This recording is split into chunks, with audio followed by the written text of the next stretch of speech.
I'm David Jacoby. And on the cool check-in. Together with Jalen Jacoby, what is it that we do? We give the people what they want. The people of Kansas City got what they wanted in a win for the Chiefs against the Broncos on Thursday night, but it came at a cost. Patrick Mahomes is injured. It was a quarterback sneak, and then this was the scene. He's on the ground. You could tell there is something very wrong with Mahomes, and then, this guy pops his knee back into place. He then walks off. It is being reported that he will likely be out for, quote, at least 3 weeks. Matt Moore came in for Mahomes and did pretty well. Can Matt Moore keep the Chiefs afloat while Mahomes is healing his knee? Well, no. The Chiefs are extremely talented. Extremely talented at all the skill positions. I still question their run game consistency, but Patrick Mahomes is the MVP for a reason. You don't normally lose the guy that won MVP in the previous season and be better. Now, we've seen Teddy Bridgewater, we've seen Allen, we've seen a lot of backup quarterbacks come in and play well, but I don't think, based on the fact that the Chiefs are a squad that people are going to be gunning for. Remember, when you talk about the best teams in the AFC, it's like Patriots, Chiefs. Texans are now trying to get into that conversation. And so they were able to get through last night's game. The Broncos have been a team that's basically struggled all season, but I don't believe he's going to be able to keep the team afloat. Well, Matt Moore threw some nice passes. He moved the ball. And one thing about him, and one thing we're learning this season is just how important the backup quarterback role is. If I was running an NFL franchise, I would invest a lot of money in making sure I had a good backup quarterback because it's just so important once the main quarterback gets injured. Moore is a veteran. If you're going to have somebody back there, it's nice to have someone who's been in the league for so long, not a rookie or someone who's just developing. And I can see Matt Moore leading this team to some wins while Patrick Mahomes is out. Jalen, the question I have for you next is there's a lot of focus on the play call, whether or not he should have called a QB sneak. I have absolutely no problem with it. What do you think about the play call from Andy Reid? I have no problem with it at all. And everyone should start putting some respect on Andy Reid's name.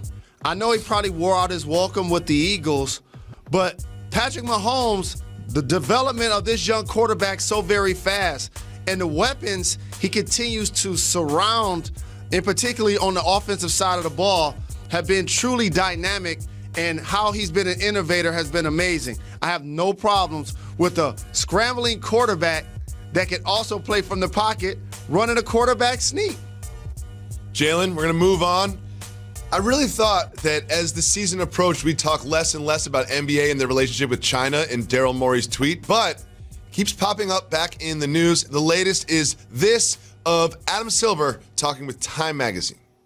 The losses have already been substantial. Our games are not back on the air in China as we speak, and we'll see what happens next. We were being asked to fire him by the Chinese government, by the parties we dealt with, government and business. We said there's no chance that's happening. There's no chance we'll even discipline him. Interesting that he said that. He's saying that China asked for Daryl Morey to be fired. However, Chinese Forest Ministry spokesperson came out and said, quote, Chinese government never posed this requirement. Jalen, who do you think is telling the truth? Adam Silver. Because if you think about it, he's always been steadfast about how he handled this situation for public consumption. I appreciated on this program that he was unapologetic initially. The teams were over there. They were going into the game not realizing if it was going to be played or not. We showed all of the advertisements being taken down, the NBA Cares facility that they were going to get put up. They were denied the opportunity to do that. So Silver has been consistent about how he's handled this situation. And I understand what he means talking about the losses are substantial because it's going to have fiscal implications. They didn't show the game, even though it was played in China, locally over there. So that right there lets you know that, yes, we're going to allow this to happen, but there's a long way to go to repair this relationship if it ever gets repaired. And there are going to be some actions that are not going to help repairing this relationship. There are some reports that Raptors fans are planning on producing and distributing thousands of T-shirts in support of the Hong Kong protests to be worn at the first Raptors game. Jalen, do you think the NBA will try to step in and do anything about the distribution of these T-shirts? I don't think they should. Because here's what we have to allow: freedom of expression. We can't now try to get into the business of policing what fans wear to a game, the signs that they have. Of course, if they're derogatory, that's one thing. But in this case, I don't believe that the league should, and I don't believe that it will. Jalen, the story seems to just not really go away. Do you expect it to sort of dissipate once the NBA season begins next week? I don't believe it's going to dissipate, Jacoby, because they're a business partner with the NBA. And there are multiple players in the league that have exclusive shoe deals with Chinese companies that may end up being in jeopardy. Also, the ramifications of that relationship could affect the salary cap.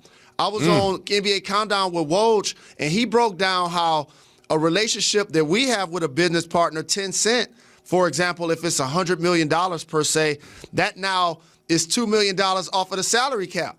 So a player like Klay Thompson, who just signed a max deal, that now affects him $2 million toward the team's salary cap. So this is going to continue to be discussed, and it's going to be interesting to see how it plays out. I have a confession to make. I'm only like 30% confident that I used the word dissipate right, and I'm apologizing if I used it wrong and made you use it too. We're going to move on, though. Last night in the Bronx, the Yankees had a chance to even the series at 2-2. George Springer and Carlos Correa had other ideas. This is Springer first, boom, with a 3-run home run to give the Astros a lead that they would not relinquish. Tanaka speaks for all Yankees fans there, and then it was Carlos Correa's turn. It's a hard line drive into the stands in left field. Jalen, the Yankees now have a commanding 3-1 lead as they head into Game 5. Where has all of the Yankees hitting been this series?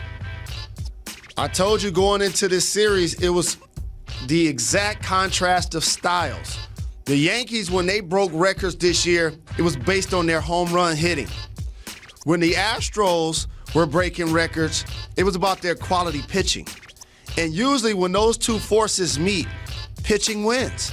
And also, people sleep on the fact that the Astros, a championship-level team, has so many different players that they can rely on to get timely hits. It could be Altuve, it could be Springer, it could be Correa. And so now all of a sudden, the Yankees have gotten runners on base, but they got stranded.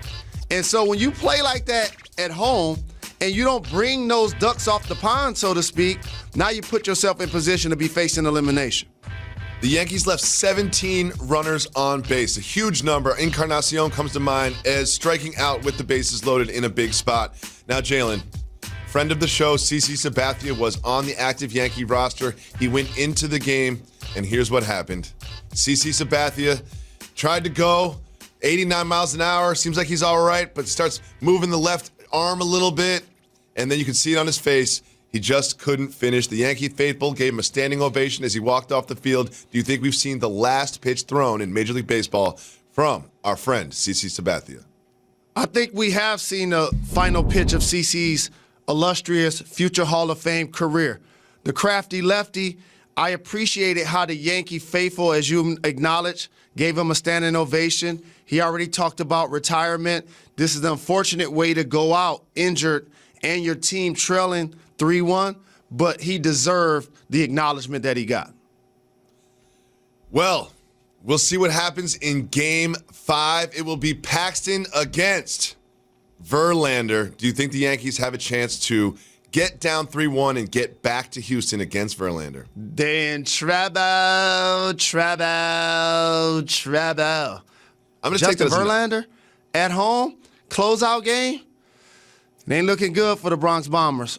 It is in the Bronx, but we'll see if the Yankees can push it back into Houston.